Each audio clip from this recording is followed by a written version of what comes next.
आज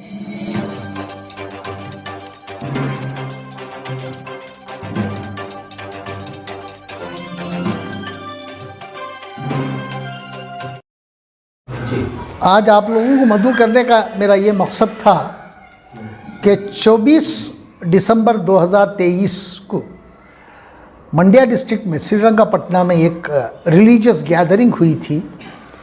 उस गैदरिंग में एक शख्स, प्रभाकर भट्ट उसका नाम है, उसने मुस्लिम ख़वातीन के लिए बहुत ही गलत सलत अल्फाज इस्तेमाल किए और उसकी हिम्मत देखिए कि वो यहाँ तक कह दिया कि मुसलमान औरतों के लिए हर दिन एक मर्द की ज़रूरत पड़ती है। नौज़ुबिल्लाह। और इतना कहने के बावजूद भी जो है ना, हमारी कौम के लोग खामोश बैठे हुए हैं। कब तक हम अपनी भाई बहनों और औरतों की बदनामी सहते रहेंगे? कब तक ऐसा होता रहेगा? मुसलमान जो है ना, मुसलमानों का एक ये है, मुसलमानों को जो मज़हब ये सिखाता है कि सारी औरतों की ये करने का, सारी औरतों की इज़्ज़त करने की ताकीद हमें देती है। लेकिन कुछ शरपसंद अनासर जो है ना, जब उनके कौम के कोई प्रोग्राम्स होते हैं तो उसमें सबसे पहले मुसलमानों को जो है ना वो ये बनाते हैं, टारगेट करते हैं, मुसलमानों पर हमले करते हैं। इसके बावजूद भी जो है ना, हमारे कौम के लीडर्स जो हुकूमत में हैं या हुकूमत के बाहर भी हैं, जो MLAs MPs वगैरह हैं, कोई भी जो है ना आवाज़ उठा रही। इन लोगों को आवाज़ उठाना चाहिए, हुकूमत के सामने ले जाना चाहिए और ऐसे अनासिर को सख्त से सख्त सज़ा देना चाहिए। और कब तक हम हमारी बहनों की, हमारी औरतों की, हमारी माँ बहनों की बेइज्जती बर्दाश्त करते रहेंगे? हमने क्या किया है? कोई भी उठे कह देगा क्या मुसलमान की औरत ऐसी है, और यहाँ तक कह दिया इसने कि मुसलमान औरत को हर दिन एक नया मर्द चाहिए। इसके क्या माने हैं?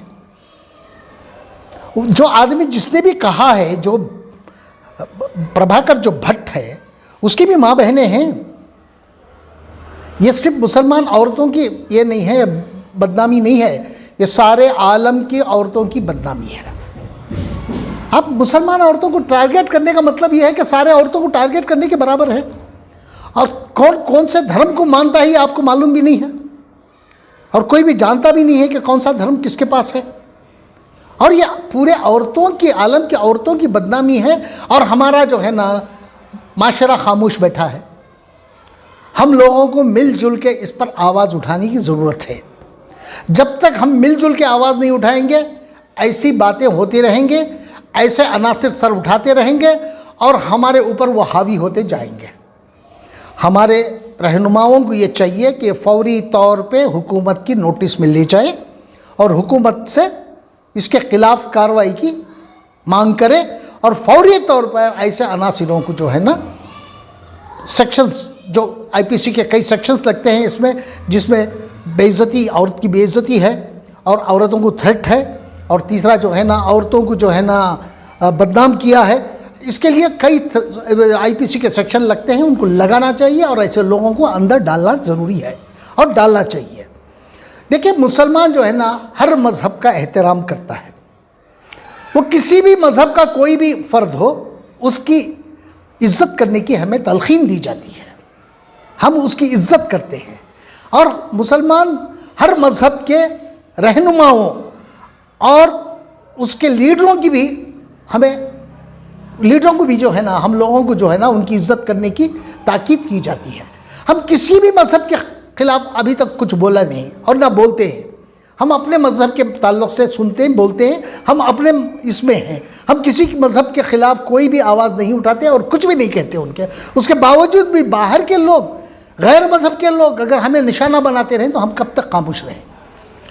ये खामोश रहने का ये नहीं है। हम जो है ना एहतराम कर रहे हैं और ऐसे जहर उगलने वाले लोगों को जो है ना सरकार फौरी तौर पर इनके ख़िलाफ़ कार्रवाई करना चाहिए। सरकार अगर खामोश है तो ये हमारे लिए अच्छी बात नहीं होगी है। क्योंकि सरकार को चाहिए कि ऐसे अनासिर के खिलाफ फौरी तौर पर खामोश, ये इनको फौरी तौर पर इनको कानूनी कार्रवाई करके इन लोगों को जो है ना इनकी जगह दिखाना चाहिए। क्योंकि देखिए हमने आपने जब सरकार जब बनी तो उससे पहले उन्होंने हमें ये दिया था, वादा किया था और बार बार कहते रहे कि हम आपकी पूरी तरह से हिफाजत करेंगे, जान और माल की इज्जत की हिफाजत हम करेंगे, ये उन्होंने हमें आश्वासन दिया था। इसके बावजूद भी जो है ना अगर ऐसा हो रहा है तो आज तक 2 दिन हो गए, सरकार कोई कार्रवाई नहीं करी। सरकार को फौरी तौर पर कार्रवाई करनी चाहिए और हमारे लोग जो अंदर बैठे हैं और बाहर भी जो लोग हैं एमएलएस वगैरह हैं, उन लोगों को फौरी तौर पर इस इशू को ले जाके मुख्यमंत्री जी की सिद्धरामैया जी से मिलके जो है ना इसके खिलाफ कार्रवाई की मांग करना चाहिए। हम कोई ये नहीं कर रहे हैं, हम तो अपना कॉन्स्टिट्यूशनल राइट मांग रहे हैं। हम किसी के खिलाफ नहीं हैं, ना हम कन्फ्रंटेशन चाहते किसी की तरह से किसी से। हमारा हक हम चाहते हैं। हमारी जो गारंटी आपने इलेक्शन से पहले हम तमाम को दी थी, उस गारंटी को आप इम्प्लीमेंट करें, ये हम चाहते हैं। उससे ज़्यादा हम कुछ नहीं चाहते।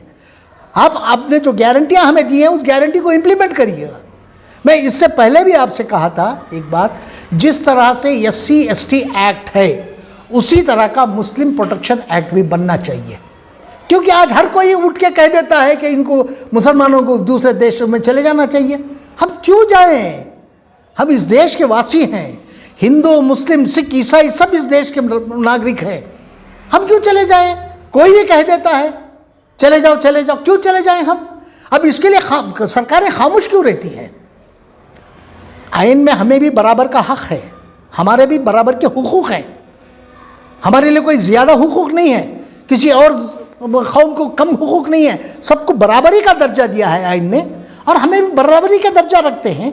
और बार बार हमसे ये कहते कि चले जाओ चले जाओ, क्यों चले जाएं हम? हमारा ये क्या है? हम भी यहाँ इस देश के वासी हैं और इस जगह पैदा हुए हैं और इस जगह मर जाते हैं। हम दूसरी जगह जाने की सोच भी नहीं सकते और हमें ज़रूरत भी नहीं है। हम क्यों जाएंगे? हम इस देश के वासी हैं, यहीं रहेंगे। देखिए आज जो है ना, जो कुछ भी मामला हुआ है अभी, हमें प्रोवोक करने का मामला है। जो कुछ भी श्रीरंगापट्टनम में जो भट्ट ने जो किया है वो हमें प्रोवोक करने का है। हमें जल्दबाजी से काम लेना नहीं चाहिए, हमें कानून की मदद लेना चाहिए। जल्दबाजी से हम जो है ना किसी के खिलाफ भी जाने की ज़रूरत नहीं है। हमें प्रोवोक किया जा रहा है ताकि हम रिएक्शन दें। हमें रिएक्शन देने की इसमें ज़रूरत नहीं है। हम लोगों को हुकूमत के सामने इस मामले को ले जाना चाहिए और हुकूमत से कहना है कि यह आपका काम है, रोकना आपका काम है, आप इसको रोकेंगे। और हमारे MLAs, MPs जितने भी हैं, हमारे मिनिस्टर्स वगैरह, सबको मिलजुल कर इस पर कार्रवाई करना चाहिए। 1-2 लोगों से कहने से कुछ नहीं होगा। जब तक कॉन्क्रीट एक आवाज़ नहीं निकलेगी सबकी, तब तक इस पर एक्शन नहीं होगा। जब तक इस पर एक्शन नहीं होगा, ऐसी चीज़ें बंद नहीं होगी। आइंदा चल के भी ऐसी चीज़ें आती ही रहेंगी, बार बार, और हमको झेलना पड़ेगा। अब उस भट्ट ने यहाँ तक कह दिया, जो एक लड़की, उसने जो ये थी, उसका नाम क्या था? मुस्कान ने कहा कि मैं दोबारा पढ़ने की ख्वाहिशमंद हूँ, मैं दोबारा पढ़ना चाहती हूँ। तब उसने इतना कहा, इस भट्ट ने यह भी कह दिया कि अगर उसमें गट्स है तो कॉलेज जाके बताए। इसका क्या मतलब है? इसका क्या मतलब है? सीधे सीधे हमें प्रोवोक किया जा रहा है। अगर गट्स है तो तुम कॉलेज को जाओगे, क्या मतलब है? हमें हमारे बच्चियों को पढ़ने से रोका जा रहा है। एक तरफ तो केंद्र सरकार कहती है, सेंट्रल गवर्नमेंट एक तरफ से कहती है कि बेटी पढ़ाओ बेटी बचाओ, और दूसरी तरफ उन्हीं के लोगों के साथ हमारे बच्चों को थ्रेट किया जाता है कि आप पढ़ने की अगर हिम्मत है तो अब जाके कॉलेज को बताओ। इसका क्या मतलब है? अरे हम बताएंगे, हम भेजेंगे, उस बच्ची की उसकी तालीम को पूरा करवाएंगे। किसी एक के कहने से कुछ नहीं होगा। हम अपनी निगरानी रख के उस बच्ची को पढ़ाएंगे, छोड़ेंगे नहीं। हमें प्रोवोक करने की कोशिश मत करो। हम सब्र से हैं, हम किसी तरह का भी कन्फ्रंटेशन किसी के साथ भी नहीं चाहते। लेकिन अगर हमें मजबूर करेंगे तो हमें भी इसे जो है ना, जो हमारे पास सब्र है, सब्र को छोड़ना पड़ेगा। ये हमें इस बात की ये मत दीजिए, हमें वहाँ तक हमें पहुँचने का ये मत दीजिएगा, मौका मत दीजिए हमें। हम मौका नहीं चाहते। और सबसे ज़्यादा जो है ना, ये इस जो भट्ट ने कहा है, जो प्रभाकर भट्ट ने जो कहा है, उसमें जो है ना कई सेक्युलर हिंदू तंजीमें जो है ना बाहर निकल के आई हैं। आज एक मैं राइटअप देख रहा था एक अखबार में, एक राइटअप में जो है ना बहुत सारी सेक्युलर तंजीमों ने, हिंदू तंजीमों ने, मुसलमानों की बात नहीं कर रहा, मुसलमान आज तक खामोश बैठा है, लेकिन हिंदू तंजीमों ने इसे जो है ना क्रिटिसाइज़ किया है। उन्होंने कहा कि ये अल्फाज जिसने इस्तेमाल किए हैं वो बहुत ही बेशर्मी की हद उसने पार कर दिया है, ये बहुत ही गलत है। किसी भी औरत को ऐसे अल्फाज इस्तेमाल करने की ये नहीं है, किसी को भी ऐसे अल्फाज इस्तेमाल करना नहीं चाहिए। उसके बावजूद भी जो है ना मुस्लिम तंजीमें खामोश बैठी हैं, और गैर जो है ना हमें बता रहे हैं, गैर तंजीमें, गैर हिंदू तंजीमें, हिंदू भाइयों ने आवाज़ उठाई है उसके खिलाफ, और हमारे लोग जो है ना कोई आवाज़ उठाए नहीं और ना उठाने की कोशिश कर रहे हैं।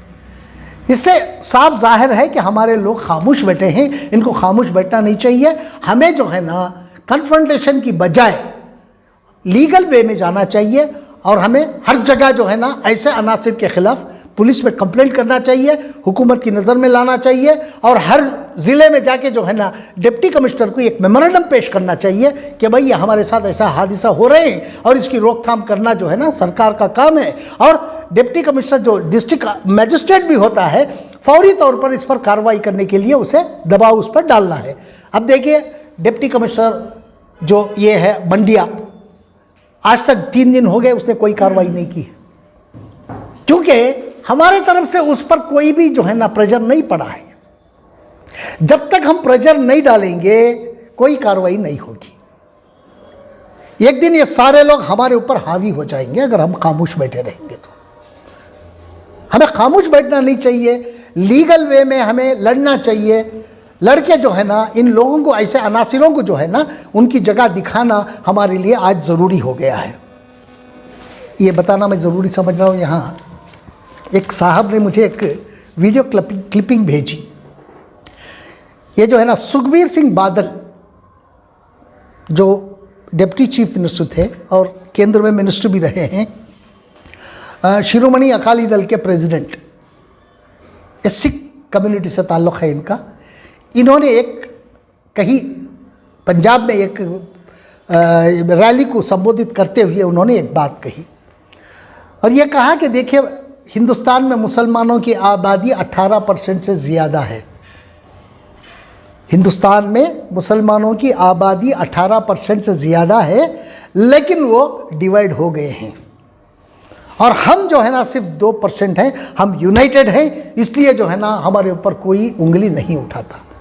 और सुखबीर सिंह बादल मुसलमानों से अपील कर रहे हैं कि भाई आप एकजुट हो जाओ, जैसा हम एकजुट है इसी तरह आप एकजुट हो जाओ और इन शरपसंदों का जो है ना मुकाबला करो। ये हमें गैर कौम के लोग हमें समझा रहे हैं। देखिए हमारे पास इतनी ऑर्गेनाइजेशंस हैं, आज ऑर्गेनाइजेशन सब खामोश बैठे हैं, कोई भी सवाल उठाया नहीं, कोई भी आवाज़ नहीं उठाया। सरकार, आपको मालूम है कि सरदारों के पास सिर्फ 2 ऑर्गेनाइजेशंस हैं। 2% होने के बावजूद भी जो है ना उनके पास सिर्फ 2 ऑर्गेनाइजेशंस हैं। एक है अकाल तख्त।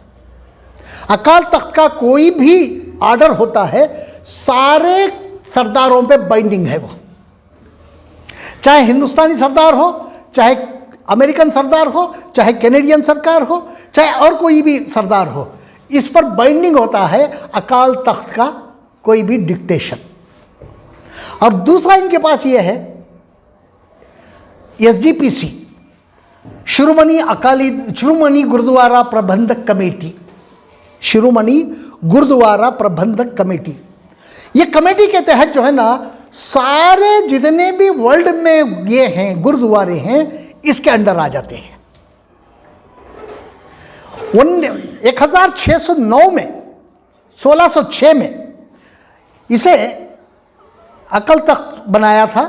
एक गुरुदास भल्ला जी नाम के एक शख्स ने अकाल तख्त बनाया था, और इसके अकाल तख्त का जो डिक्टेशन होता है, जो वो डिक्टेट करेंगे, जो कह देंगे, सारे सरदारों पे बाइंडिंग है वो।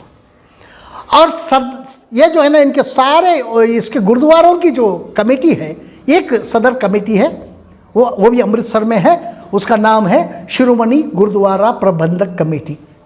आपको ये भी मालूम होना चाहिए कि इस कमेटी की 3 मर्तबा एक औरत, उसका नाम है बीबी जागीर कौर, 3 मर्तबा एक औरत भी इलेक्ट हुई है और सारे इस पे जो है ना उन्होंने राज किया है। इनके पास सिर्फ 2 ऑर्गेनाइजेशंस हैं, हमारे पास हजारों ऑर्गेनाइजेशंस हैं, उसके बावजूद भी हमारे ऑर्गेनाइजेशंस में कोई दम नहीं है, कोई आवाज़ नहीं उठाता है। अब जो परसेंट वो खुद कह रहे हैं, सिख के बड़े नेता कह रहे हैं, हम 2% होके जो है ना हमें कोई हिला नहीं सकता। आप 18% हैं, एकजुट नहीं होते। एकजुट होने की वो अपील हमसे कर रहे हैं और हमारे में थोड़ी भी ये नहीं है कि हम लोग एकजुट हो जाएं। जब तक हम एकजुट नहीं होंगे ऐसे अनासिरों का मुकाबला नहीं कर सकेंगे। हमें एकजुट होना है, मिलजुल के काम करना है। 1-2 आवाज़ें उठने से कोई फ़र्क नहीं पड़ने वाला है। जब तक हर जगह से आवाज़ नहीं उठे इसका खात्मा नहीं होगा। मैं तमाम मुसलमान भाइयों से और तमाम जितने भी हमारे ऑर्गेनाइजेशन हैं उनसे मैं अपील करता हूँ कि जब कौम मिल्लत का मामला आता है तो एकजुट हो जाओ। आप अपने अपनी फील्ड में काम करो, आप अपने ऑर्गेनाइजेशन को बढ़ाओ करो, आप अपने इसमें काम करो, अपने अपने फील्डों में काम करो, लेकिन कौम मिल्लत का जब मामला आ जाता है तो एकजुट हो जाओ। एक आवाज़ जब निकलेगी तो जो है ना ये बहुत ज़्यादा जो है ना ताकत बनेगी। जब तक हम ताकत नहीं बनेंगे, हमारी आवाज़ को जब तक हम एक नहीं बनाएंगे, हम आगे चलकर कुछ नहीं कर सकते। इसलिए जो है ना इलेक्शन आने जा रहा है, इलेक्शन के टाइम पे ये बहुत प्रोवोकेशन होगा और ख़ासकर मुसलमानों के लिए प्रोवोकेशन होगा। इसलिए जो है ना हम मुसलमानों को चाहिए कि सब्र से हम काम लें। जो भी हमें काम करना है कानूनी कार्रवाई करें, हम लोग कानूनी कार्रवाई के साथ जो है ना हम इसको ख़त्म करने की कोशिश करें। और मैं ये सोच रहा है कल जो है ना हमारे उलमाओं की और हमारे मुस्लिम लीडरान की और दूसरे लोगों की जो है ना एक डेलीगेशन की हैसियत से डेलीगेशन लेके कल चीफ मिनिस्टर से मिलने की कोशिश करेंगे। हम लोग जाके उनके सामने रखेंगे, ये क्या हो रहा उनसे पूछेंगे और इसकी रोकथाम उनसे करवाएंगे हम, क्योंकि अब तक जो है ना कहीं भी FIR नहीं हुआ है। फौरी तौर पर हुकूमत FIR दर्ज करे, सोमोटो हुकूमत इस पर FIR दर्ज करे बजाय हम लोगों के करने के, क्योंकि यह हुकूमत का मामला है। हुकूमत ने इस बात की सबको गारंटी दी है कि हर मजहब की वो हिफाजत करेंगे, हर बाशिंदे की वो हिफाजत करेंगे, चाहे मर्द हो या औरत, किसी की भी हो, वो हिफाजत करने की जिम्मेदारी हुकूमत की है। और हुकूमत से कहेंगे कि वो सोमोटो क्या इस पे जो है ना एक केस फाइल करे और ऐसे फौरी तौर पर इनको अरेस्ट करके जो है ना ऐसे लोगों को आइंदा दूसरे लोगों को ऐसी बात ना करे, इसकी जो है ना बंदोबस्त करने की ये करें। हम चीफ मिनिस्टर से कल जाके मिलेंगे भी। चंद एक मकामात पर जो है कंप्लेंट्स फाइल किए गए इस मामले में, लेकिन अभी तक कार्रवाई नहीं हुई। तो कहीं ना कहीं जो है हुकूमत की खामोशी इस पर कई सवाल उठा रही है। 2 दिन हो गए इस तरह का स्टेटमेंट आने के बाद। देखिए जहाँ कहीं भी अब ये फाइल हुआ है, कंप्लेंट्स फाइल हुए हैं, जब तक आप हुकूमत पे ज़ोर नहीं डालेंगे, जब तक दबाव नहीं डालेंगे, कोई काम नहीं होता। हुकूमत क्यों खामखा ये करेगी? हुकूमत क्यों खामखा पंगा लेगी ये बताइए। जब आप जाके अगर हमें पेट का दर्द है तो हमें दवा खाना चाहिए, हमें जाना चाहिए हुकूमत के सामने, जाके हमें कहना चाहिए कि भाई कंप्लेंट्स हो गए, ये हो गया, उसके बावजूद भी कोई कार्रवाई नहीं हो रही, क्यों नहीं हो रही है? जबकि इस पार्टी ने वादा किया था कि जो नफरत फैलाने वाले हैं या हेट मॉन्गर्स हैं उनके खिलाफ हम कार्रवाई करेंगे। इलेक्शन से पहले भी ये बात कही गई थी। तो इसके बरक्स जो है काम नहीं हो रहा है, नफरत फैलाने वालों को खुली छूट दी गई, ऐसा महसूस हो रहा है। नहीं, इसलिए तो मैं ये कहा कि हमें हुकूमत से रुजू होना चाहिए, हमको उनके वादे याद दिलाना चाहिए।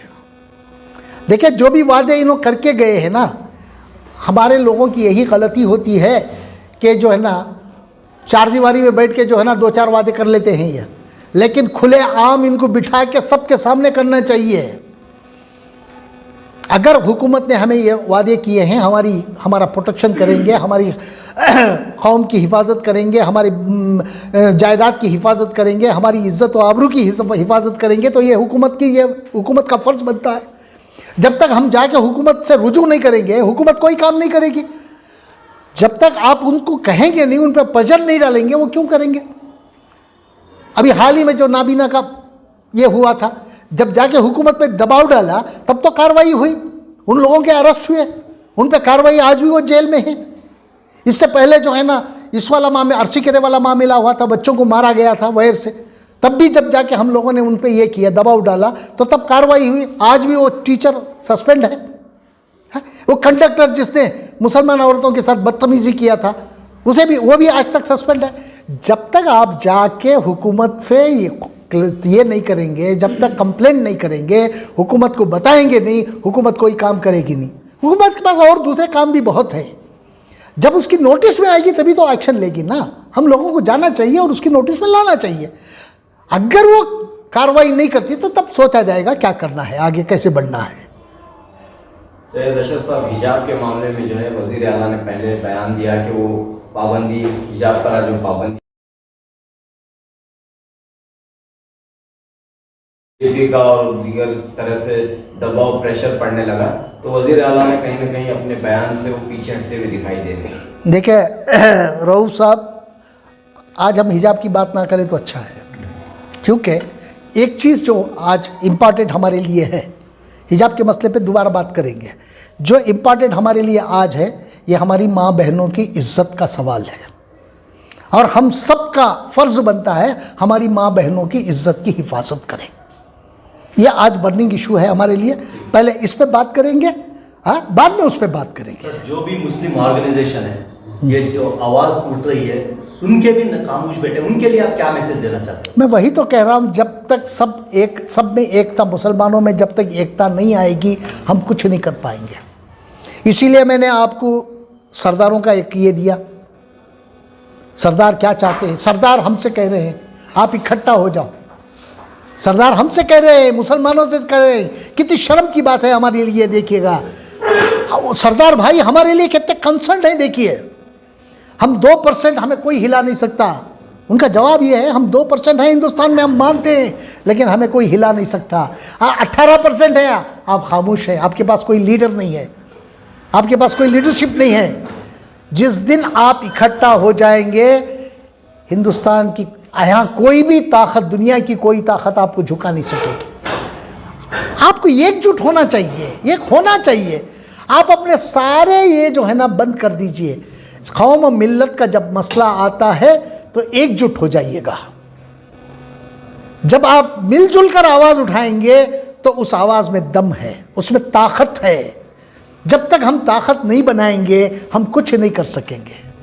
आज उसने ये कह दिया, हमारी बच्चियों को तालीम से रोकने की कोशिश कर रहे हैं, आज हम खामोश हैं। हमारी बच्चियों को गालियां दे दी जा रही हैं, हम खामोश हैं। हमारी औरतों को बुरा बुरा कहा जा रहा है, हम खामोश हैं। हमारी खामोशी जो है उन लोगों को शय दे रही है। जब तक हम उसका जवाब नहीं देंगे, जवाब, मेरा मतलब ये नहीं है, जवाब का मतलब ये नहीं है कि आमने सामने चढ़ के हमें जवाब देने की ज़रूरत नहीं है, क्योंकि हम आइन ने, हमें कानून है, हमारे पास लॉ ऑफ द लैंड का हमें सहारा लेना चाहिए। हमें कानूनी कार्रवाई करेंगे। किसी के साथ जाके कन्फ्रंटेशन करने की हमें ज़रूरत है ही नहीं है। कानून है हमारे साथ, कानूनी कार्रवाई करेंगे। देखिए अभी आपने यहाँ 3-4 सेक्शन ऐसे लगते हैं, 10-10 साल की सज़ा हो जाती है। 509 लगता है इसमें, जो इंसल्ट, एक औरत के इंसल्ट करने के इससे जो ना 509 लगता है। 506 किसी को जो है ना रोकना, पढ़ाई के लिए रोकने की बात उसने किया कि अगर हिम्मत है तो तुम जाके पढ़ो। इसका क्या मतलब है? हमें ललकारा जा रहा है। आज एक बच्ची को उन्होंने कहा है, कल सारी बच्चियों को कहेंगे ये, तब भी आप कुछ नहीं कर पाएंगे। अगर आप एकजुट नहीं होंगे तो कुछ भी कर नहीं पाएंगे।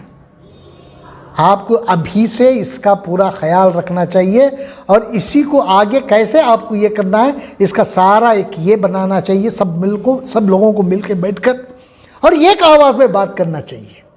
1-2 लोगों के बात करने से कोई फ़ायदा नहीं होगा।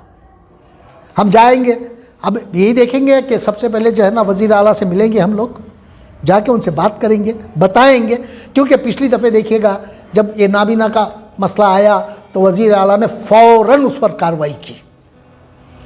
अगर आप जाके उनकी नोटिस में लाते हैं तो कार्रवाई होती है, मुझे मालूम है, क्योंकि हमारे चीफ मिनिस्टर जो है ना सेक्युलर ज़हन के इंसान हैं, सेक्युलर है वो, और कोई भी शख्स जाता है उनके पास तो किसी को जो है ना वो ये नहीं करते, वो ये नहीं देखते कि ये मुसलमान है, ये हिंदू है, ये शेड्यूल कास्ट है, ये शेड्यूल रवि, ये नहीं देखते। वो सेक्युलर जहन के इंसान हैं, हमारी बात को सुनेंगे, इस पर फ़ौरन कार्रवाई करेंगे, ये मुझे उम्मीद है।